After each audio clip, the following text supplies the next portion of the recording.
Hello everyone, welcome to all in study time channel. आज यहाँ पे हम जो है वो पीजीटी इकोनॉमिक्स का जो है वो एक न्यू सीरीज़ स्टार्ट करने जा रहे हैं। इसमें हम जो है वो क्या करेंगे, रिवीजन करेंगे। ठीक है, डिटेल्ड कंसेप्ट के साथ जो है वो हम इसमें रिवीजन जो है वो करेंगे। ठीक है, तो ये आपको जो है वो बहुत ही हेल्पफुल रहेगा। ये आपका पीजीटी इकोनॉमिक्स के लिए भी हेल्पफुल रहेगा। एचपी पीजीटी पीजीटी का कोई भी है, ठीक है, पीजीटी इकोनॉमिक्स का कोई भी कहीं का भी आपका, चाहे वो एनवीएस का हो, चाहे आपका केवीएस का हो या फिर ईएमआरएस का हो, ठीक है, उसके लिए ये हेल्पफुल रहेगा। साथ में आपका जो है वो एनटीए नेट एंड प्लस आपका जो है वो सेट, जो एचपी का सेट का एग्ज़ाम आने वाला है उसके लिए भी। तो ये हमारा जो रिवीजन, ये जो हमारा मतलब टॉपिक जो रहेंगे वो ऑलमोस्ट सेम सेम टॉपिक जो हैं वो आपके पीजीटी में भी हैं और आपका सेट में भी हैं और नेट में भी हैं। ठीक है, तो थोड़ा सा आपको मैं पीजीटी का सिलेबस जो है वो यहाँ पे आपको एक बार दिखा दूँ। तो वैसे आपने देखा भी होगा ये, तो ये देख सकते हैं आप माइक्रो इकोनॉमिक्स। सबसे पहले हम माइक्रो इकोनॉमिक्स जो है वो स्टार्ट करने जा रहे हैं। माइक्रो में आपके ये डिफरेंट टॉपिक्स रहेंगे, basic economic problem, consumer behaviour, ये सब सब मैंने आपके साथ डिस्कस किया था। ठीक है, ये माइक्रो इकोनॉमिक्स है। देन वन बाय वन जो है वो हम सारे ये जो सब्जेक्ट जो है वो कवर करेंगे। ठीक है, तो ये हमारी आज फर्स्ट क्लास है। जो भी चैनल पे नए हैं वो चैनल को जो है वो सब्सक्राइब कर लेंगे। इसी तरह से जो है वो हम रोज़ मतलब टॉपिक वाइज जो है वो रिवीजन करेंगे। ठीक है, जितना ज़्यादा हो सकता है टॉपिक हम जो है वो कवर करेंगे। तो ये साथ में बीएड पोर्शन का आपको पता है कि बीएड का जो है वो 2 यूनिट मैंने कंप्लीट कर दी है। थर्ड यूनिट जो है वो आपकी अभी स्टार्ट होने वाली है और साथ में एमसीक्यूज़ की सीरीज़ जो है वो भी चल रही है। ठीक है, तो जो भी चैनल पे नए हैं वो बीएड पोर्शन के लिए भी, अदर सब्जेक्ट के जितने भी होंगे वो सब्सक्राइब कर लेंगे, एंड इकोनॉमिक्स के जो है वो आपका नेट सेट और पीजीटी के लिए जो है वो सब्सक्राइब कर लेंगे। ओके, देन स्टार्ट करते हैं। आपका यहाँ पे दिस ये है आपका फर्स्ट टॉपिक जो है। ठीक है, अभी मैंने आपको दिखाया फर्स्ट टॉपिक में आपका जो है वो क्या क्या रहेगा। Basic economic problem, choice and scarcity है। ठीक है, तो इसमें जो है वो हम देखते हैं 80 मार्क्स का जो ये आपको आएगा। ठीक है, सब्जेक्ट माइक्रो इकोनॉमिक्स जो है वो हम कर रहे हैं। फर्स्ट आता है आपका basic economic problems. Basic economic problem जो है वो हमारे इकोनॉमिक्स में क्यों, मतलब हमें प्रॉब्लम, इकोनॉमिक प्रॉब्लम क्यों अराइज होती है, तो उसमें हमारा कंसेप्ट आता है चॉइस एंड स्केर्सिटी का। ठीक है, तो चॉइस एंड स्केर्सिटी की प्रॉब्लम जो है वो कब अराइज होती है, क्योंकि हमारा इकोनॉमिक्स, ये हम बाय डेफिनेशन अगर देखें तो इकोनॉमिक्स क्या है, economics is the study of क्या है, human behaviour in which we study about scarce resources, किसकी scarce resources and unlimited unlimited human wants, unlimited human wants की जो है वो हम स्टडी करते हैं। And resources have alternative uses. तो हमारे रिसोर्सेज क्या है, सबसे पहले जो है वो स्केर्स है,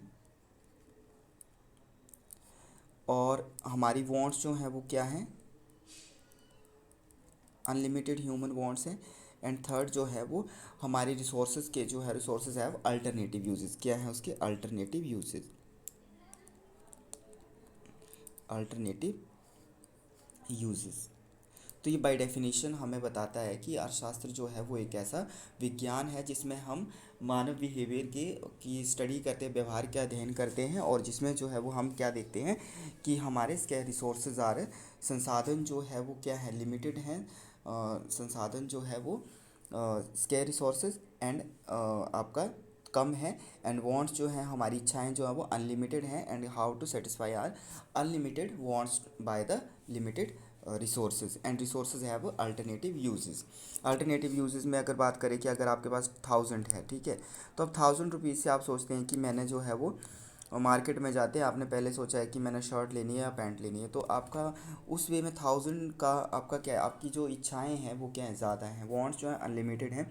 आप चाहेंगे कि मैं शर्ट भी ले लूँ, पैंट भी ले लूँ, बट आप वो पहले उसी चीज़ को जो है वो परचेज़ करेंगे जो कि आपको सबसे पहले ज़रूरी होगी, मतलब कि जो आपको मैक्सिमम सेटिस्फेक्शन देगी। सेटिस्फेक्शन आपको वही चीज़ देगी जो कि आपको पहले ज़रूरी है, मतलब कि आपके पास जो नहीं है, या आपकी मतलब पैंट अभी ठीक है तो आपको शर्ट लेनी है। ठीक है, तो इस तरह से मतलब हमारी रिसोर्सेज के अकॉर्डिंग जो है वो हमने उसको स्पेंड करना होता है, हमारी जो है वो सेटिस्फेक्शन भी पूरी हो और साथ में उसी चीज़ के ऊपर स्पेंड करना है जो कि हमें सबसे ज़्यादा ज़रूरी है। तो रिसोर्सेज हमारे क्या, 1000 क्या है, ये आपकी लिमिटेड मनी है, स्केर्स रिसोर्स है।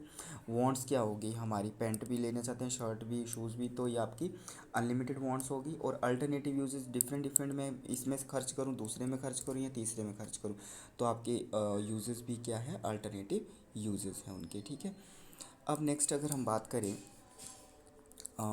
तो आगे देखते हैं।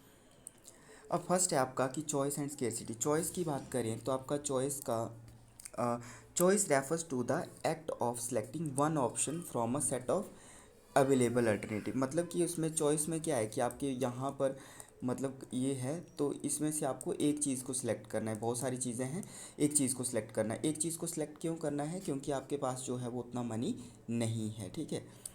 वेट जरा इसको थोड़ा सा इरेज कर देते हैं।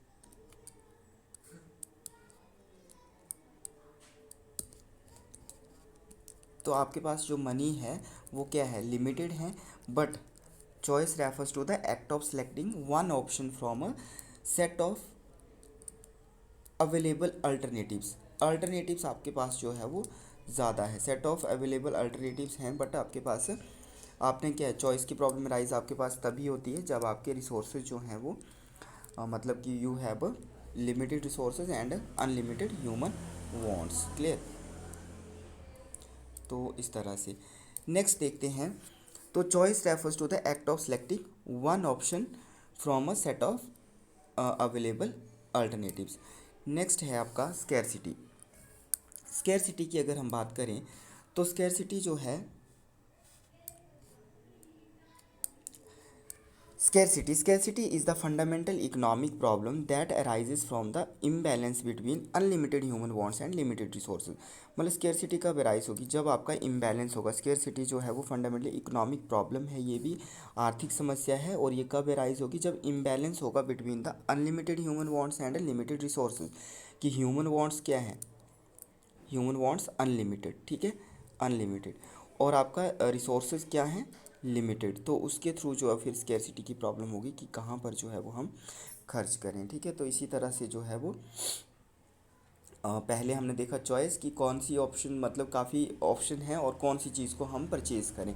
तो कौन सी चीज़ को परचेज़ करें वो भी हमारी मनी के अकॉर्डिंग होगा। स्केर्सिटी कब होगी, कि आपका जो है वो अनलिमिटेड आपकी ह्यूमन वांट्स हैं और लिमिटेड रिसोर्सेज हैं, तो वो चीज़ आप चाहेंगे कि मैं ये भी ले लूँ, ये भी ले लूँ, ये भी, बट आपकी वांट्स तो अनलिमिटेड हैं, बट रिसोर्सेज जो हैं वो आपका हर चीज़ को जो है वो आप पूरा नहीं कर सकते उससे। जैसे रिसोर्स में अगर हम मनी का ही ले लें तो मनी भी क्या है, आप मनी से सब सारी चीज़ें जो है वो नहीं खरीद सकते।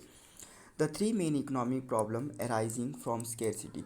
अब मेन थ्री प्रॉब्लम जो है वो आपने पढ़ी होंगी कि ये अराइज होती हैं स्केर्सिटी के थ्रू। तो इसमें तीन आती हैं, what to produce, how to produce and for whom to produce. तो फर्स्ट अगर हम बात करें कि व्हाट टू प्रोड्यूस, तो इसमें हमारा डिसीजन रहता है कि क्या प्रोड्यूस करना है, व्हाट टू प्रोड्यूस, कि क्या प्रोड्यूस किया जाए। कि क्या प्रोड्यूस, मतलब कि आपका अगर क्रॉप में ही लें तो व्हीट प्रोड्यूस करना है या राइस प्रोड्यूस करना है, ठीक है। This problem addresses the issue of choosing the goods and services to be produced with the limited available resources. कि आपका जैसे लैंड, साइज ऑफ लैंड क्या है, ये जो है वो लिमिटेड है। तो यहाँ पर अगर आप जो है वो व्हीट एंड राइस करते हैं, अगर if you want to increase one production of one crop then you have to decrease the production of another crop. तो आपको जो है अगर व्हीट का पोर्शन बढ़ा रहे हैं यहाँ पे तो आपको राइस का कम हो जाएगा। तो आपका क्या है यहाँ, व्हाट टू प्रोड्यूस, क्या प्रोडक्शन करना है और कितने एरिया में करना है, मतलब choosing a goods and services to be produce with the limited available resources. क्योंकि साइज ऑफ लैंड क्या है, आपका लिमिटेड है, रिसोर्स जो है वो लिमिटेड है, तो लिमिटेड रिसोर्स पर आपको जो है वो किस तरह से जो है वो चूज़ करना है, ठीक है। तो व्हाट टू प्रोड्यूस हो गया।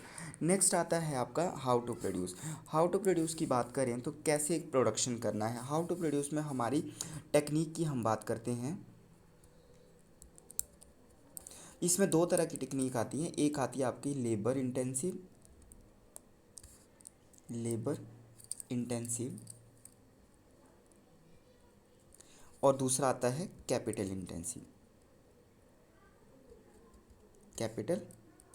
इंटेंसिव। ठीक है, तो लेबर इंटेंसिव की बात करें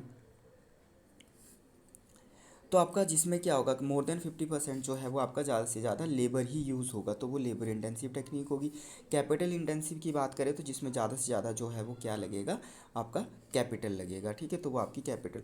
once the decision how to produce, मतलब कैसे प्रोडक्शन करना है, once the decision on what to produce is made, अगर बोलते हैं एक बार ये डिसीजन हो जाता है कि क्या प्रोडक्शन करना है, उसके बाद हमारा डिसीजन आता है हाउ टू प्रोड्यूस।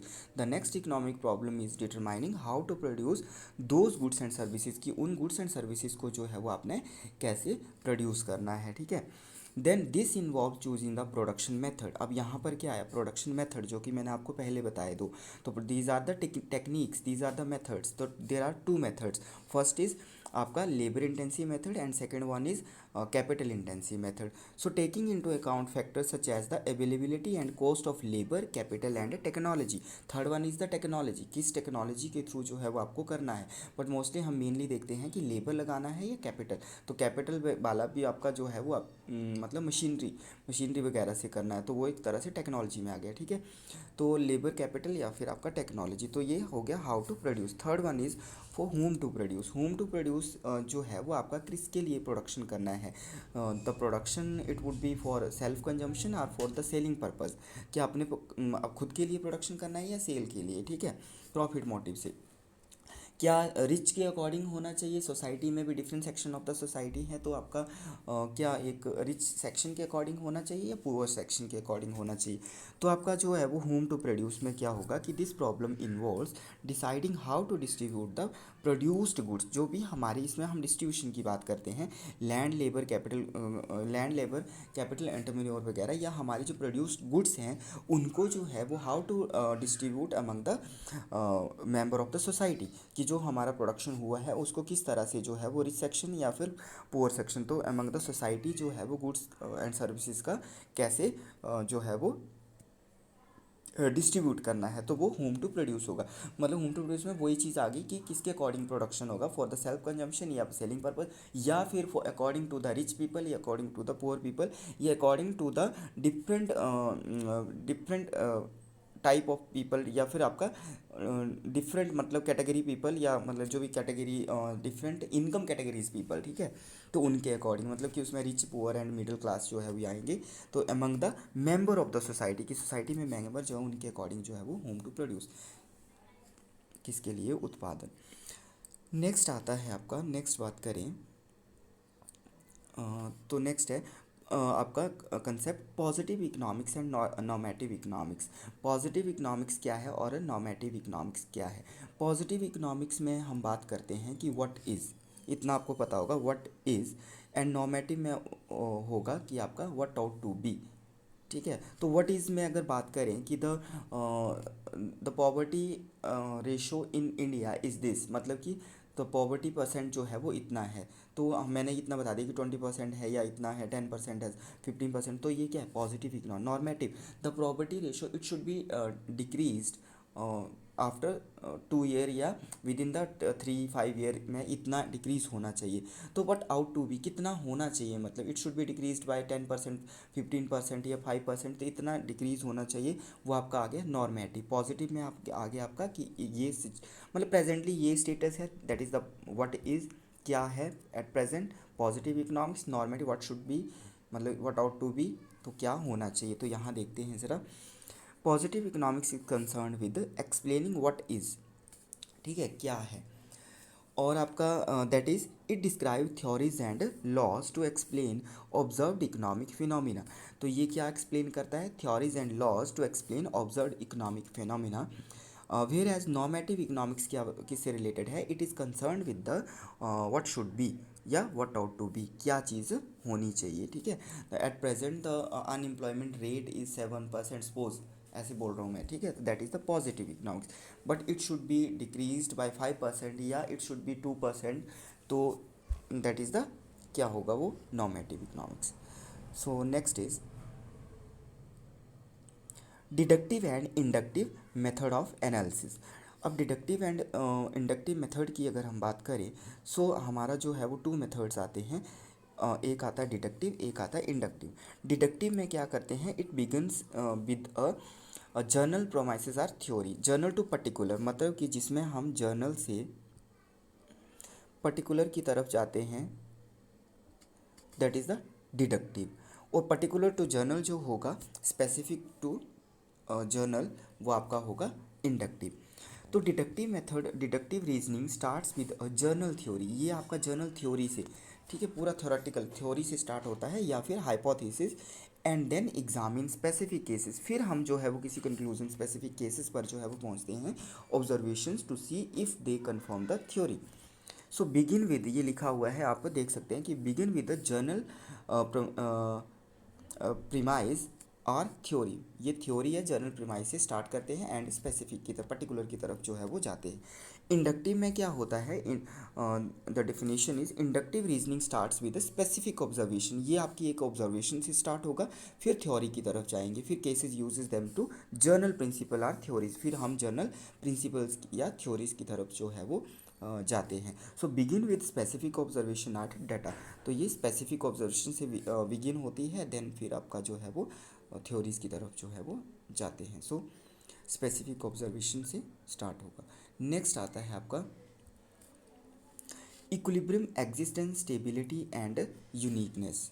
तो equilibrium, existence, stability and uniqueness जो है, ये थोड़ा सा जो है वो हम डायग्रामेटिकली जो है वो इसको करेंगे, इसको हम अगली क्लास में करेंगे। अभी जो है वो आज हम इतना जो इंडक्टिव, डिडक्टिव एंड आपका स्केर्सिटी एंड चॉइसेस का देखा, ये हम करते हैं, आज इतना ही करेंगे, देन नेक्स्ट वाले क्लास में करेंगे, ठीक है। जनरली आपको सबको पता है, जो मेन छोटी मोटी इंट्रोडक्शन है वो मैंने नहीं दी है। द फादर ऑफ इकोनॉमिक्स जो है वो कौन है, सबको ही पता है, मॉडर्न एडम स्मिथ। एंड आपका ट्रेडिशनल, जिस इकोनॉमिक्स को हम नहीं पता सबसे पहले वो कौन थे, चाणक्य, जिनके बारे में आपको पता होगा, विष्णुगुप्त भी उनका नाम है और कौटिल्य भी उनका नाम है, ठीक है। तो पहले जो था वो आपका जनरल इकोनॉमिक्स था, माइक्रो मैक्रो जो था वो बाद में इसको कैटेगराइज किया गया। जब आपका जब केन्स आए तो उन्होंने जो मैक्रो के बारे में बताया है, तो he is the father of macro economics भी उनको जो है वो बोला जाता है। मैक्रो इकोनॉमिक्स के फादर कौन है, केन्स है, ठीक है। 1936 में जब उन्होंने जो बुक लिखी थी, तो उस बुक में जो है वो उन्होंने पूरा बताया है, और साथ में ग्रेट डिप्रेशन के बारे में भी उन्होंने उसमें जो है वो डिफाइन किया है, the general theory of employment, interest and money में, ठीक है। तो उसमें जो है उसके बाद जो है उनको फादर ऑफ मैक्रो इकोनॉमिक्स जो है वो बोला जाने लगा। देन ओवरऑल अगर बात करें तो फादर ऑफ इकोनॉमिक्स जो है वो आपका एडम स्मिथ, ठीक है। Then classical, Keynes and new classical वगैरह, ये सारे हमारे जो है वो आगे टॉपिक आएंगे, उसमें हम कवर करेंगे। यहाँ पर मैं आपको ऐसे चल रहा हूँ कि जो भी आपके टॉपिक है ना, टॉपिक बेस पे, ठीक है। तो ये मैं आपको दिखा देता हूँ यहाँ पे, ये आप देख सकते हैं, हम टॉपिक वैसे चल रहे हैं। तो ये देखिए, हमने चॉइस एंड स्कैरसिटी किया, डिडक्टिव इंडक्टिव मेथड किया, देन इक्विलिब्रियम जो है वो ये भी हमने करना है, ठीक है। नेक्स्ट वाली क्लास में हम equilibrium, existence, stability and uniqueness करेंगे, पार्शियल ये भी इकट्ठा उसमें हम जो है वो यहाँ तक कर लेंगे सेकंड वाली क्लास में, ठीक है। तो हम जल्दी जो है वो ट्राई करेंगे कि हमारा सिलेबस भी ज़्यादा कवर हो और जल्दी कवर हो। जो भी हमारे चैनल पे नए हैं वो चैनल को जो है वो सब्सक्राइब कर लेंगे, ताकि टाइम टू टाइम जो है वो आपको इस तरह से वीडियोस जो है वो मिलते रहें, और साथ में जो है वो आप अपनी स्टडी को जो है वो हमारे साथ कंटिन्यू रखें, ठीक है। ये जो आपका क्लासेस हैं ये आपकी हेल्पफुल रहेंगी सेट के लिए भी, ठीक है, पीजीटी इकोनॉमिक्स के लिए भी, और कुछ स्टूडेंट्स ऐसे भी होंगे जो नेट का पेपर भी देने जा रहे होंगे, तो नेट के लिए भी और साथ साथ में जो है वो आपका पीजीटी, आपका एनवीएस एंड आपका केवीएस एंड ईएमआरएस, ठीक है, फॉलो हम अभी कर रहे हैं। मेन जो है वो हमने सिलेबस उठाया है पीजीटी, एचपी पीजीटी इकोनॉमिक्स का, ठीक है। तो ये हमने एचपी पीजीटी का उठाया, मैंने अभी नेट का सिलेबस यहाँ पर नहीं लेके आया हूँ, क्योंकि हमारा पहला टारगेट ये है कि हमारा जो है वो पीजीटी का हमने वहाँ पे अच्छा स्कोर करना है, उसको क्वालिफाई करना है, ठीक है, उसको क्लियर करना है, जॉब लेनी है। तो हम जो है वो पहले क्या करेंगे, अब मतलब यही हम सिलेबस पीजीटी का पहले डिस्कस करेंगे, तो ये आपका सेट के लिए भी हेल्पफुल रहेगा और नेट के लिए भी, ठीक है। बाकी हम नेक्स्ट क्लास में करेंगे।